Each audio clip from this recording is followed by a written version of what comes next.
नमस्कार दोस्तों, कक्षा 12 नामक के मूल तत्व विषय के चैप्टर नंबर 3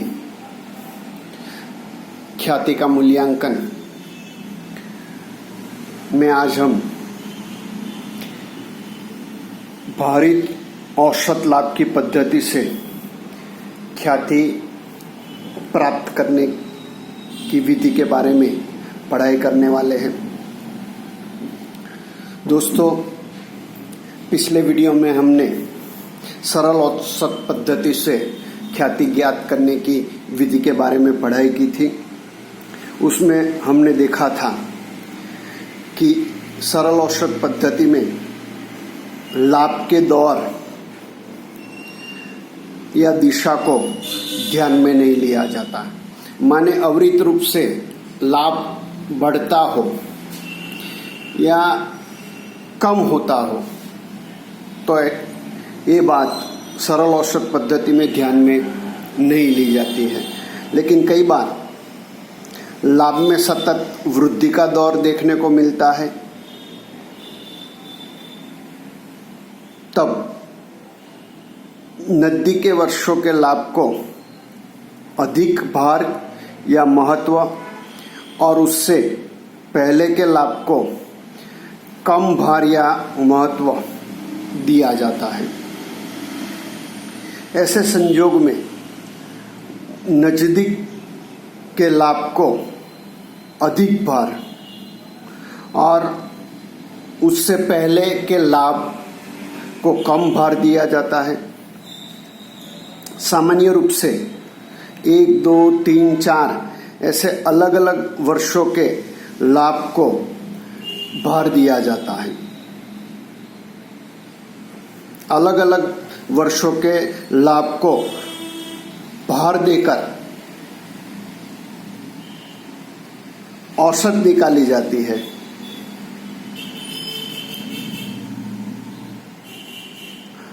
ऐसी औसत को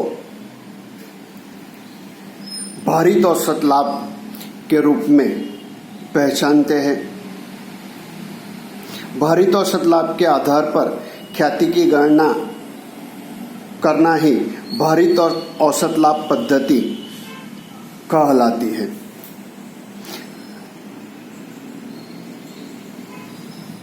दोस्तों, माने अगर लाभ अविरत रूप से वृद्धि हो रहा है, बढ़ रहा है हर साल,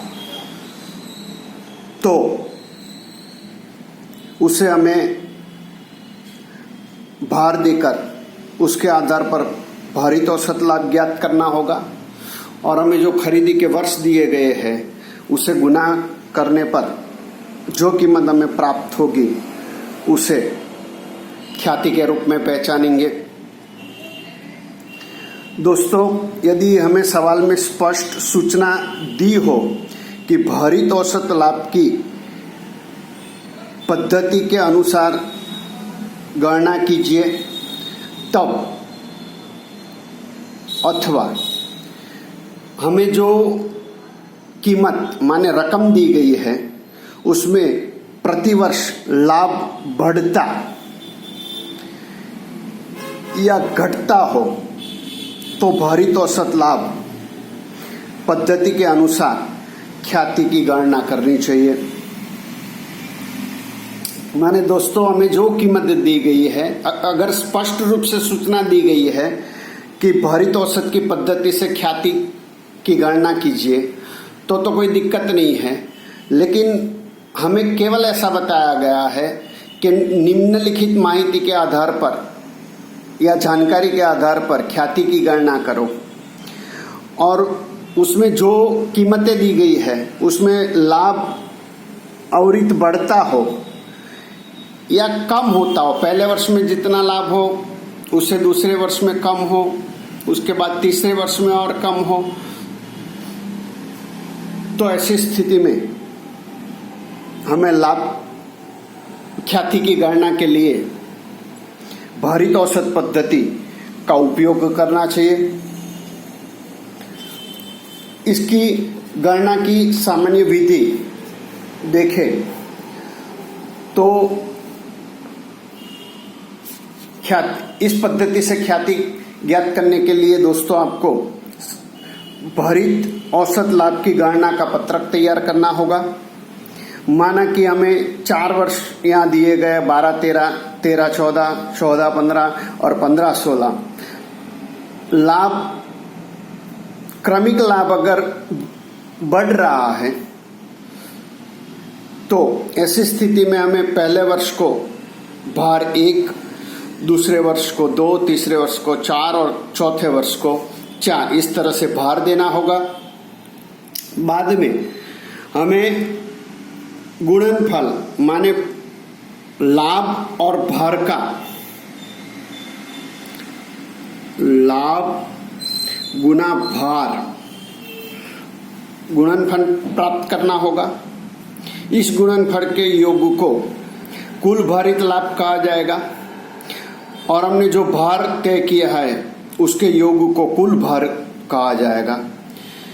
ये कुल भारित लाभ और कुल भार के आधार पर हमें भारित औसत ज्ञात करनी होगी। तो भारित औसत लाभ इज इक्वल टू कुल भारित लाभ बट्टा कुल भार, इससे हमें भारित औसत लाभ प्राप्त हो जाएगा और भारित औसत लाभ से खरीदे के वर्षों की संख्या का गुणा करने पर जो गुणनफल प्राप्त होगा उसे ख्याति कहा जाएगा। माने ये विधि भी बहुत आसान है दोस्तों। इसका एक उदाहरण देखें।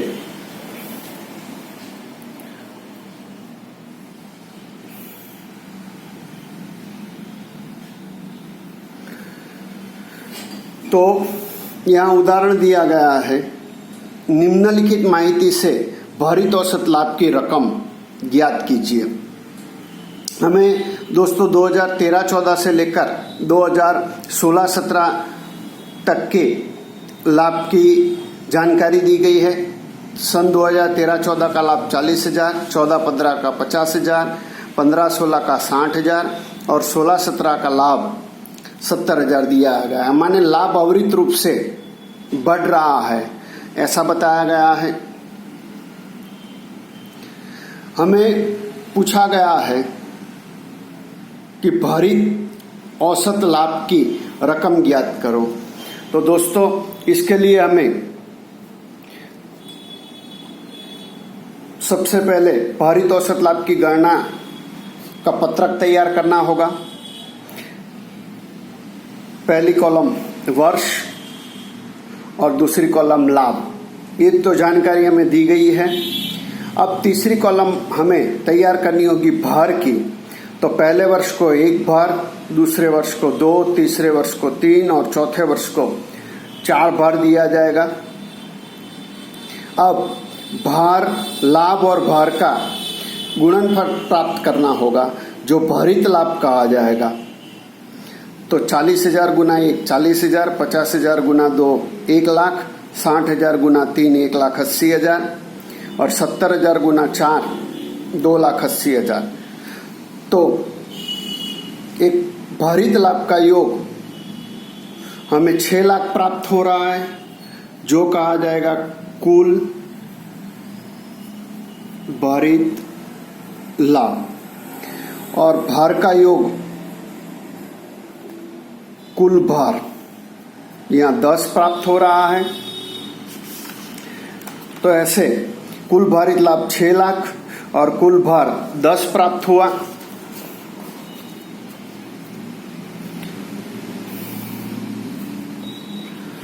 अब भारित औसत लाभ का सूत्र लिखे तो कुल भारित लाभ बट्टा कुल भार। तो हमें कुल भारित लाभ ज्ञात हुआ था 6 लाख और कुल भार है 10। तो 6 लाख को 10 से भाग देने पर हमें कीमत प्राप्त हो रही है 60,000। माने हमारा भारित औसत लाभ 60,000 है। दोस्तों जो भारित औसत लाभ प्राप्त हो रहा है उसे उसके साथ अगर खरीदी के वर्षों को गुना जाए तो जो कीमत प्राप्त होगी उसे ख्याति कहा जाएगा। माने आपको ये पहला तीसरा उदाहरण जो है किताब का वो भारित औसत लाभ प्राप्त करने का है। अब चौथा उदाहरण देखें तो चौथे उदाहरण में निम्नलिखित माहिती पर से मीना और भदेश की साझेदारी पीढ़ी की ख्याति की कीमत की गणना अंतिम 5 वर्ष के भारित औसत लाभ की 3 वर्ष की खरीदी के आधार पर कीजिए। तो हमें दोस्तों 5 वर्ष का लाभ दिया गया है। लाभ हमें 80,000, 1,20,000, 1,40,000, 1,60,000 और 1,70,000 दिया गया। यहाँ देखें तो लाभ अविरत रूप से दोस्तों बढ़ रहा है, इसलिए हम भारित औसत की पद्धति से ख्याति की गणना करेंगे। दोस्तों एग्जाम में आपको किस विधि से ख्याति की गणना करनी है वो स्पष्ट रूप से दिया गया होता है।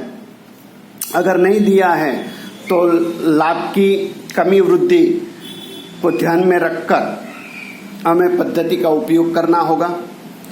अब दोस्तों लाभ अविरत बढ़ रहा है। पहली कॉलम तो वर्ष की है, जो वर्ष दिए गए हैं वही हमें क्रमिक रूप से यहाँ लिख देने हैं। अब और लाभ दिया गया है 5 वर्ष का, तो भार 5 वर्ष है इसलिए भार क्रमिक रूप से दिया जाएगा। पहले वर्ष को 1, दूसरे वर्ष को 2, तीसरे वर्ष को 3, चौथे वर्ष को 4 और 5वें वर्ष को 5। अब अंतिम चौथी कॉलम लाभ और भार का गुणनफल अर्थात भारित लाभ हमें ज्ञात करना है। 80,000 गुना 1 80,000, 1,20,000 गुना 2 2,40,000, 1,40,000 गुना 3 4,20,000, 1,60,000 गुना 4 6,40,000, 1,70,000 गुना 5 8,50,000। अब जो भारित लाभ माने जो गुणनफल हमने लाभ और भार का प्राप्त किया उसका योग किया जाएगा। तो योग हमें प्राप्त हो रहा है 22,30,000। वो कहा जाएगा कुल भारित लाभ। और भार का योग हो रहा है 15, माने कुल भार 15 प्राप्त हो रहा है। इसके आधार पर भारित औसत लाभ ज्ञात करें तो भारित औसत लाभ इज इक्वल टू कुल भारित लाभ बट्टा कुल भार। कुल भारित लाभ 22,30,000 है बट्टा कुल भार 15। तो 22,30,000 को 15 से भाग देने पर हमें भारित औसत लाभ प्राप्त होगा 1,48,666.67। यहाँ 0.67 है, उसे पूरी कीमत में लिखने पर भारित औसत लाभ का आ जाएगा 1,48,667। अब ख्याति ज्ञात करें तो ख्याति इज इक्वल टू भारित औसत लाभ गुना खरीदी के वर्षों की संख्या। भारित औसत लाभ दोस्तों में 1,48,667 प्राप्त हुआ है। खरीदी के वर्ष हमें 3 दिए गए हैं, तो 1,48,667 गुना 3 करने पर हमें गुणनफल 4,46,001 प्राप्त हो रहा है। तो हमारी ख्याति 4,46,001 होगी। दोस्तों माने ये विधि भी आसान है, केवल हमें जो जितने वर्षों की माहिती दी गई है उसे क्रमिक रूप से भार देकर गिनती करनी है। दोस्तों ये वीडियो एक बार ध्यान से देख कर दूसरी बार वीडियो देखते हुए दोनों उदाहरण आपकी नोटबुक में आपको लिखने हैं।